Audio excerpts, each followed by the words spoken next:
GHMC council సమావేశం Congress BRS కార్పొరేటర్ల మధ్య యుద్ధానికి తెరలేపింది. ఇన్నాళ్లు గ్రేటర్లో మౌనంగా ఉన్న ఈ రెండు పార్టీల కార్పొరేటర్లు ఇప్పుడు బస్తీమే సవాలంటున్నారు.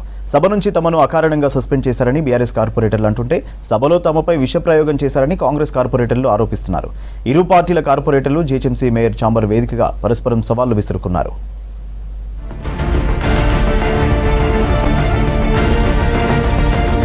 జీహెచ్ఎంసీలో రాజకీయం క్రమంగా వేడెక్కుతోంది. బల్దియా ఎన్నికలకు ఇంకా ఏడాది గడువున్న అధికార ప్రతిపక్ష కార్పొరేటర్ల మధ్య మాటల యుద్ధం మొదలైంది.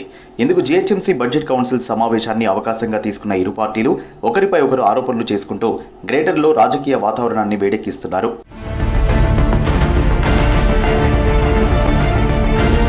వ్యూహ ప్రతివ్యూహాలతో కౌన్సిల్ సమావేశానికి హాజరైన ఇరు పార్టీల కార్పొరేటర్లు బడ్జెట్ ప్రవేశపెట్టే సమయంలో వాగ్వాదానికి దిగారు. బడ్జెట్ సమావేశానికంటే ముందు ప్రజా సమస్యలపై చర్చించాలని పట్టుబడుతూ మేయర్ పోడియాన్ని చుట్టుముట్టేందుకు బీఆర్ఎస్ కార్పొరేటర్లు ప్రయత్నించారు. వారిని కాంగ్రెస్ కార్పొరేటర్లు అడ్డుకున్నారు. దీంతో ఒకరినొకరు తోసుకున్నారు. ఇరు పార్టీల మధ్య ఘర్షణ వాతావరణం చోటు చేసుకోవడంతో మేయర్ బీఆర్ఎస్ కార్పొరేటర్లను సస్పెండ్ చేశారు. అయితే మేయర్ పోడియాన్ని చుట్టుముట్టే క్రమంలో మహిళలతో కాంగ్రెస్ కార్పొరేటర్లు అసభ్యంగా అమర్యాదగా ప్రవర్తించారని బీఆర్ఎస్ కార్పొరేటర్లు మండిపడుతున్నారు. దీంతో బీఆర్ఎస్ కార్పొరేటర్లు మేయర్ విజయలక్ష్మి ఛాంబర్ను ముట్టడించారు. మేయర్ క్షమాపణ చెప్పాలని డిమాండ్ చేస్తూ ఛాంబర్ వద్ద బైఠాయించారు. జీహెచ్ఎంసీ అడిషనల్ కమిషనర్ శివకుమార్ నాయుడును కలిసి కాంగ్రెస్ కార్పొరేటర్లపై చర్యలు తీసుకోవాలని ఫిర్యాదు చేశారు.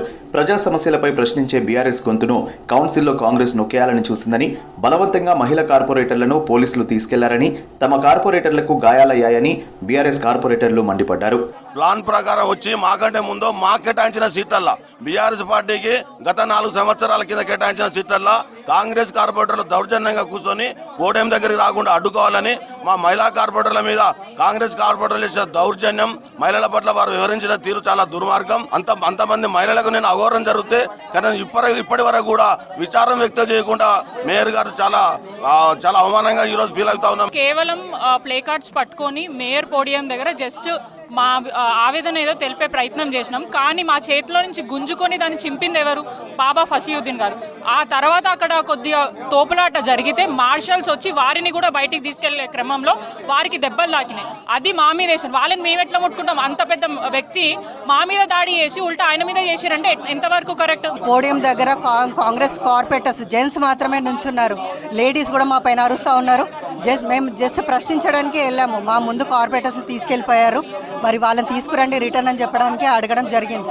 అట్లా కాకుండా మరి వాళ్ళు మా కార్పొరేటర్స్ని తోయడం, ప్రశ్నించడానికి వెళ్తే అరెస్ట్ చేస్తారా? మరి ఇలా ప్రశ్నించడానికి వెళ్తే మరి బయటకు గెంటేస్తారా? ఇదేనా మరి కాంగ్రెస్ పాలన? బీఆర్ఎస్ కార్పొరేటర్లు దారుణంగా ప్రవర్తిస్తున్నారని అన్నారు కాంగ్రెస్ కార్పొరేటర్లు. సభలో గందరగోళం సృష్టించడమే ధ్యేయంగా బీఆర్ఎస్ కార్పొరేటర్లు వ్యవహరించారన్నారు.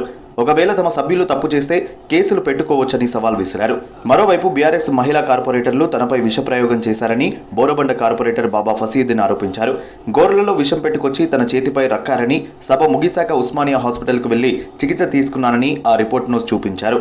మరి కౌన్సిల్ సభ మర్యాదలను లెక్క చేయకుండా, మరి గౌరవ మేయర్ గారిని లెక్క చేయకుండా, మరి ఇష్టం వచ్చినట్టు మరి మహిళా కార్పొరేటర్లు, బీఆర్ఎస్ కార్పొరేటర్లు ఎవరైతే ఉంటారో వాళ్ళు రౌడీలలాగా బిహేవ్ చేసిన సందర్భం కూడా మనం చూసినాము. అధిష్టానం మెప్పు కోసము మరి మేయర్ మీదికి పోతున్న ఆడ కార్పొరేటర్లను ప్రతి ఒక్కరు కూడా చూసిండ్రు. లేడీ కార్పొరేటర్లకు అవమానం జరిగితే మరి విజువల్స్ ఉన్నాయి, కమిషనర్ గారు ఉన్నారు, మరి కంప్లైంట్ ఇవ్వండి. మేము కూడా ఒక ఆడబిడ్డలుగా, కాంగ్రెస్ కార్పొరేటర్గా, సహచర కార్పొరేటర్గా మీ వెంటే వచ్చి బరాబర్ వీళ్ళు తప్పు చేస్తే మేము కూడా మీ పక్షాన కొట్లాడతామని ఈ సందర్భంగా కూడా తెలియజేస్తా ఉన్నాము. మా మేయర్ అని చెప్పి కాపాడుకోవటం కోసం మా మహిళా కార్పొరేటర్ ముందుకు పోయాం. కానీ ముందుకు పోగానే సీఎం గారి యొక్క చాలా చెప్పరాని మాటలతో ఒక పాంప్లెట్ చేసుకొని కొన్ని పాంప్లెట్ తీసుకొస్తే ఆ పాంప్లెట్స్లను మేము తీసేయాలని అడగటం జరిగింది. బీఆర్ఎస్ ఉన్నటి మహిళా కార్పొరేటర్లు దుర్భాషలు ఆడుకుంటూ నిన్న దాడి చేయడం జరిగింది.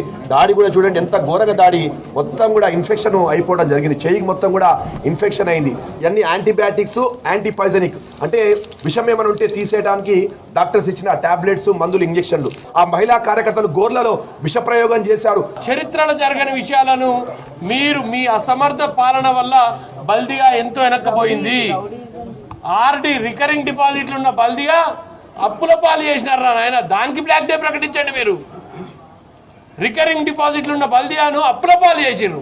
దానికోసం మీరు బ్లాక్ డాన్ ప్రకటించండి. ఏది ఏమైనా ఖచ్చితంగా ఇప్పుడే మా కార్పొరేటర్లు అందరూ మాట్లాడిన ప్రకారం సమయం వస్తుంది. ఈ విధంగా ప్రవర్తిస్తే మంచిది కాదు. నేను తోటిన ఫిబ్రవరి 11తో జీహెచ్ఎంసీ పాలక మండలికి 4 ఏళ్లు పూర్తవగానే మేయర్పై అవిశ్వాస తీర్మానం పెడతామని బీఆర్ఎస్ కార్పొరేటర్లు అంటుంటే ఎదుర్కొనేందుకు తాము సిద్ధంగా ఉన్నామని కాంగ్రెస్ కార్పొరేటర్లు అన్నారు.